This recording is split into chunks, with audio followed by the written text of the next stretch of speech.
कल हमने पढ़ा था लेबलिंग थ्योरी। लेबलिंग थ्योरी की हमने इंट्रोडक्शन कर ली थी और आज हम करेंगे लेबलिंग थ्योरी का ओरिजिन कहाँ से हुआ था और इसका डेवलपमेंट कैसे होता चला गया है। चिन्हीकरण सिद्धांत यानी कि लेबलिंग थ्योरी का जो उद्भव है यानी कि जो उसका ओरिजिन है और जो उसका डेवलपमेंट है, इस पर जो चर्चा करते हैं तो उसमें समय के जो रूट्स हैं उनका काफी रोल होता है इसके अंदर। कि समाज में जब आदिम परिवेश था, कि जब आदिम मानव रहा करते थे, उस समय से ही लेबल का यूज किया जाना शुरू हो गया था। प्राय सभी समाजों में चिन्हीकरण का या ठप्पा लगाने के सिद्धांत का प्रचलन रहा है, किंतु इसे अपराध के कारण तत्व की खोज के संबंध में 1950-1960 का दशक महत्वपूर्ण है। कि आदिकाल में जो मनुष्य रहा करते थे उस समय भी हमारे समाज में क्या था कि हम ठप्पा लगा दिया करते थे लोगों के ऊपर।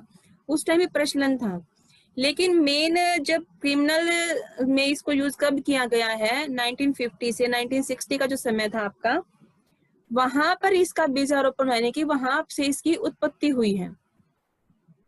तो इसकी उत्पत्ति किसने की है? एडविन लेमर्ट ने की है। लेमर्ट ने 1951 में एक बुक लिखी थी जिनका नाम है सोशल पैथोलॉजी।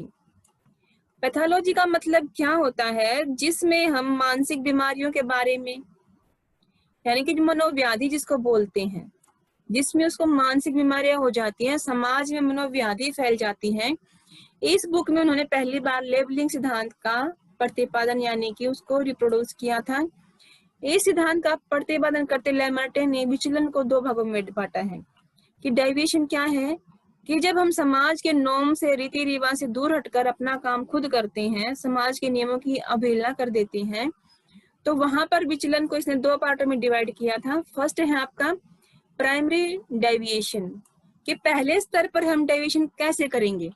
प्राथमिक विचलन वह है जिसके करने से किसी प्रकार का आरोप नहीं लगता। कि कोई छोटा सा हमने कोई गलती कर दी है या फिर हमने जानबूझकर उसको कर दिया है, वो आपका क्या प्राइमरी किया, आपने उसको अपने आप के लिए अपने आसपास के एरिया में किया है जिस सोसाइटी में आप रहते हो।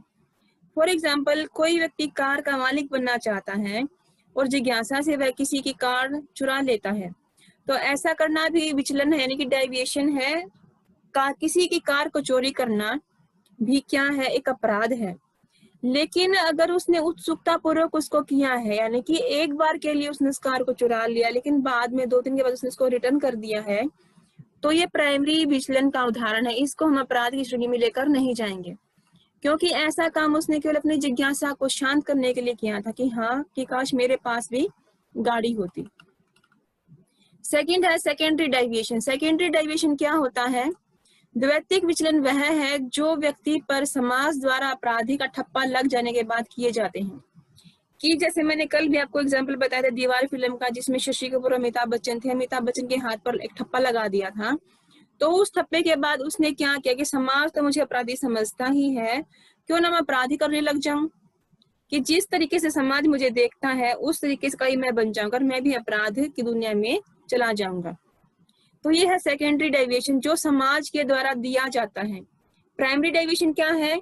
कि व्यक्ति अपनी उत्सुकता पूर्वक कोई काम करता है, उसको उसकी चीज की इच्छा होती है और ज्यादा वो अपराध की श्रेणी में नहीं जा पाता और कुछ टाइम के बाद वह उस चीज को रिटर्न भी कर देता है, तो वो आपका प्राइमरी डेविएशन है। लेमर्टे के बाद एस बेकर ने भी लेबलिंग की थ्योरी को आगे बढ़ाया है। इन्होंने आउटसाइडर 1963 में एक बुक लिखी थी। बेकर के अनुसार समाज में अपचार या अपराध, अपचार होता है कोई बीमारी या इसको हम अपराध ही बोलते हैं, कि एक अच्छी सिचुएशन जो ना है, इसलिए होते हैं कि समाज व्यक्तियों के लिए कुछ नियम बनाता है और यही नियम अपराधों के कारण होते हैं। जो नियम बनाए जाते हैं वे कुछ व्यक्तियों पर लागू होते हैं तथा इन व्यक्तियों को बाहरी व्यक्ति का ठप्पा लगा दिया जाता है। जो आउटसाइडर्स 1963 नाम की जो बुक थी उसमें बेकर ने ये लिखा था कि समाज ही व्यक्ति को अपराधी बनाता है। समाज कुछ ऐसे नियम बना देता है जिनसे क्या होता है कि अपराधों का कारण बन जाते हैं वो नियम, और वे जो समाज ने नियम बना रखे हैं उन नियमों को सभी व्यक्ति अप्लाई नहीं करते, कुछ ही लोगों पर वो लागू हो जाते हैं और जिन लोगों पर वो लागू होते हैं उन लोगों को बाहरी व्यक्ति का नाम दे दिया जाता है। इस प्रकार अपराध मानव व्यवहार का कोई गुण न होकर नियमों को लागू किए जाने का परिणाम है। कहा जाता है कि अपराधी व्यवहार ऐसा व्यवहार है जिस पर समाज अपचार का ठप्पा लगा देता है। देखो, जो आउटसाइडर जो नाम की बुक थी, इसमें क्या बताया गया है कि समाज के द्वारा बनाए गए जो नियम हैं, वही नियम अपराधों का कारण बनते हैं। उन नियमों के कारण ही क्या होता है, व्यक्ति अपराध करना शुरू कर देते हैं, और वो नियम कुछ लोगों पर लागू होते हैं, और वे कुछ लोग जिन पर नियम लागू होते हैं वही क्या हो जाते हैं, बाहरी व्यक्ति हो जाते हैं, और समाज उन पर एक ठप्पा लगा देता है कि ये लोग अपराध करने वाले हैं, तो ये अपराधी बन जाते हैं। मेनली यहाँ पर भी समाज को ही ठहराया गया है दोषी किसी व्यक्ति के अपराधी बनने के लिए। इस सिद्धांत को एस कोहन ने आगे बढ़ाया। कोहन ने लिखा है कि अपचारी का ठप्पा अपराध वृद्धि का कारण है। अपचारी है कि मनोव्याधि है, किसी ने कुछ अपनी इच्छा की पूर्ति के लिए चोरी कर ली है, अगर उस अपचारी पर ठप्पा हमने लगा दिया कि वो व्यक्ति ऐसा है, तो क्या करेगा, वो अपराध को ही बढ़ाएगा, अपराध की दुनिया में ही चला जाएगा। उसके अनुसार समाज अपने व्यक्तियों पर सामाजिक नियंत्रण लगाता है। ये सामाजिक नियंत्रण दो प्रकार के होते हैं, औपचारिक नियंत्रण और अनौपचारिक नियंत्रण। अब औपचारिक नियंत्रण क्या है, जिसको एक रूल रेगुलेशन के द्वारा लोगों के ऊपर अप्लाई किया जाए। अनौपचारिक क्या है, जिसके लिए कोई रूल रेगुलेशन नहीं होता, कहीं भी जाकर हम उसको अप्लाई कर सकते हैं। नियंत्रण चाहे किसी प्रकार का हो, व्यक्ति को कुछ कार्यों को करने के लिए हतोत्साहित करता है और उन कार्यों पर रोक लगाता है।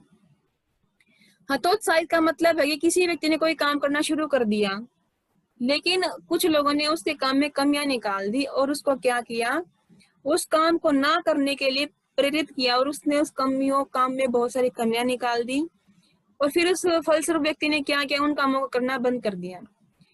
जो व्यक्ति इन कार्यों को जाने अनजाने करता है, उस पर अपचार का ठप्पा लग जाता है।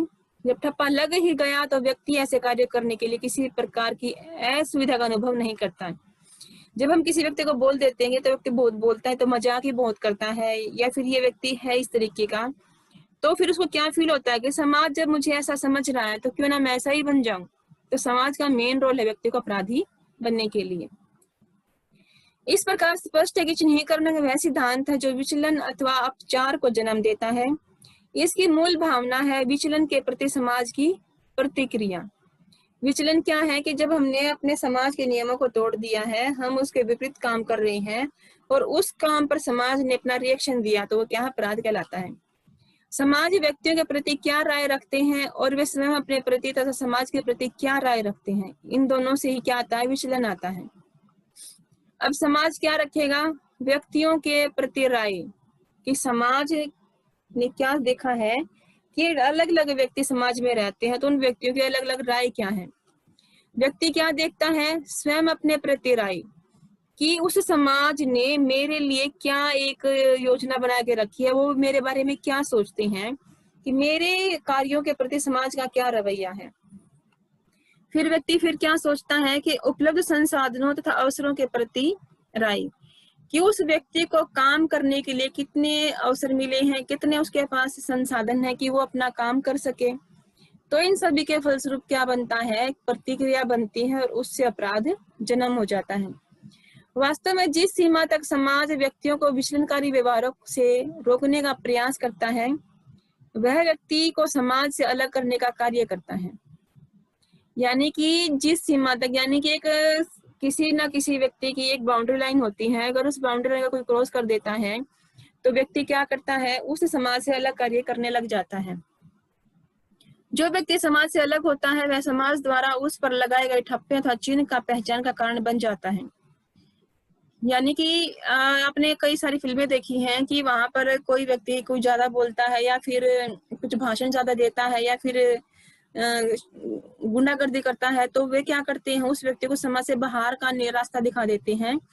तो जब उस व्यक्ति को समाज से बाहर निकाल दिया जाता है तो उस पर ठप्पा लग जाता है कि इसने समाज के नियमों को तोड़ा है, तो ये व्यक्ति अपराधी है।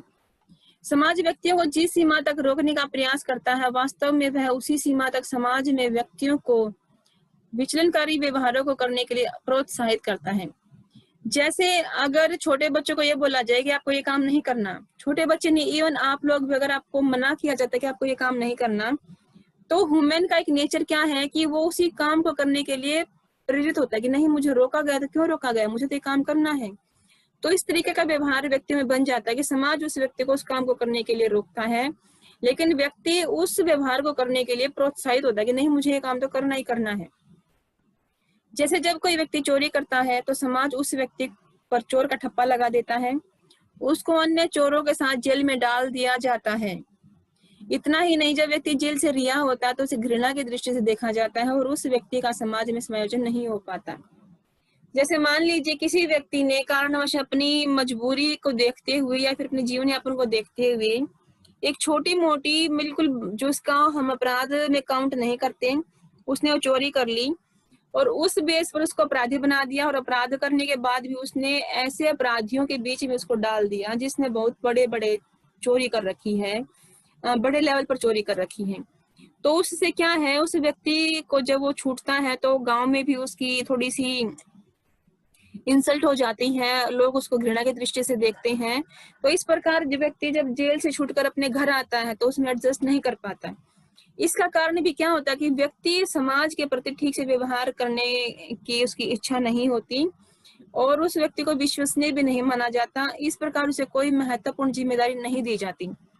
कहने का तात्पर्य है कि समाज व्यक्ति का ठीक से समायोजन नहीं कर सकता और समायोजन न करने की इस प्रतिक्रिया के कारण व्यक्ति पुनः औपचारिक व्यवहारों के मकड़ जाल में फंस जाता है कि किसी ने हंसी मजाक में या फिर किसी कारणवश कोई अपराध कर दिया, कोई चोरी कर दी है और उसको उसके लिए सजा दी गई है। सजा के बाद जब वापस घर लौट कर आता है तो उसके आस पड़ोस के लोग, उसका समाज सब उसको घृणा की दृष्टि से देखते हैं कि नहीं, तुमने तो अपराध किया था।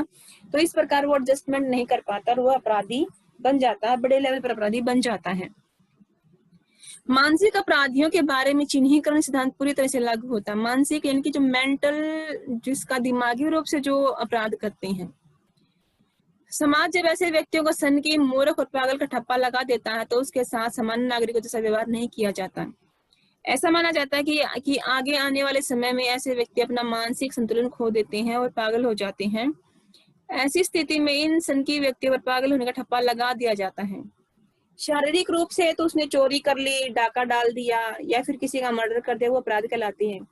मानसिक रूप से क्या है कि उसका मन शांत नहीं है, उसको डिप्रेशन है, चिंता है, वो भाग जाता है, अपनी परेशानियों को एडजस्ट नहीं कर पाता, लोगों के सामने अपने आप को रिप्रेजेंट नहीं कर पाता, भीड़ से डरता है और नए नए लोगों से अगर मिलता है तो भी उसमें घबराहट उत्पन्न हो जाती है। तो इसको बोलते हैं मानसिक बीमारी, यानी कि मानसिक अपराध वो कर रहा है। कई बार तो इनको ऐसा दिखाया जाता है कि अगर खुशी का समय है तो ये रोने लग जाते हैं और कहीं अगर दुख का टाइम है तो वहां पर ये हंसने लग जाते हैं। तो इस प्रकार क्या है, अपना मानसिक संतुलन खो देते हैं। तो जो लोग ऐसा काम करते हैं तो समाज उस पर एक पागल होने का ठप्पा लगा देता है। इस प्रकार व्यक्तियों के पागलपन का कारण समाज की वह विकृत मानसिकता है जो व्यक्ति पर पागल का ठप्पा लगाकर उसे अपराध जगत की ओर कार्य करने के लिए प्रेरित करती है, प्रेरणा देती है। चिन्हीकरण सिद्धांत आज का समाज में महत्वपूर्ण स्थान है। इसका कारण यह है कि इसकी सहायता से मानव के अनेक प्रकार के वर्ग की व्याख्या में मदद मिलती है। अगर यहाँ पर ये हो कि समाज में किसी व्यक्ति ने कुछ अपराध कर दिया है, उसको सुधारने की बजाय समाज ने क्या किया, उस पर एक ठप्पा लगा दिया कि ये व्यक्ति तो इस तरीके का ही काम करेगा, इसमें कोई सुधार नहीं किया जा सकता। और जब व्यक्ति को ये लगता है कि समाज ही मुझे इस दृष्टि से देख रहा है तो मुझे अच्छा काम करना ही नहीं है, मैं भी अपराधी करने लग जाता हूँ। तो ये सारा खेल है इसके अंदर। फिर इसकी आलोचना बताई गई कि लेबलिंग थ्योरी जो दी गई है उसमें क्या क्या कमियां बताई गई हैं, वो देख लेते हैं। अनेक गुणों के बावजूद भी अपराध शास्त्र का चिन्हीकरण का सिद्धांत आलोचनाओं से परे नहीं है। इसकी आलोचना निम्न दृष्टिकोण से की गई है। इसके आलोचकों में आई टेलर, पी वॉटसन, जे यंग प्रमुख है। यानी कि किसने आलोचना की है? आई टेलर ने, पी वॉटसन ने और जे यंग ने इसकी आलोचना की है।